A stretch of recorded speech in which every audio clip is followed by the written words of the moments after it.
চিংড়ি মাছ দিয়ে ডুমুরের তরকারি করার জন্য প্রথমে কড়াইতে অল্প তেল দিয়ে চিংড়ি মাছগুলো ভেজে নিয়েছি।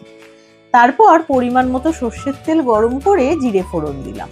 এরপর টুকরো করে কাটা আলু দিয়ে একটু নাড়াচাড়া করে আগে সেদ্ধ করে রাখা ডুমুরগুলো দিয়ে একটু ভেজে নেব। ব্লেন্ডারে জিরে, আদা, কয়েকটা শুকনো লঙ্কা ও একটু রসুন দিয়ে পেস্ট বানিয়ে নিয়েছি। এই মশলাটা আর পরিমাণ মতো টমেটো কুচি ও হলুদ দিয়ে সবটা মিক্স করার পর দিয়েছি পরিমাণ মতো নুন। আবার মিশিয়ে নেওয়ার পর দিয়েছি একটু চিনি আর কাশ্মীরি লঙ্কার গুঁড়ো। মিডিয়াম ফ্লেমে রেখে একটু সময় নিয়ে কষিয়ে নিতে হবে। ভালো করে কষানোর পর আগে ভেজে রাখা চিংড়ি মাছগুলো দিয়ে মিশিয়ে নিলাম। এরপর পরিমাণ মতো জল দেব। মিডিয়াম ফ্লেমে 7 থেকে 10 মিনিট ফুটিয়ে নেব। ডুমুর গামাখা হয়ে এলে একটু গরম মশলা গুঁড়ো মিশিয়ে নিলেই রেডি চিংড়ি মাছ দিয়ে ডুমুরের তরকারি। গরম ভাতের সাথে এই ডুমুরের তরকারি জাস্ট জমে যাবে।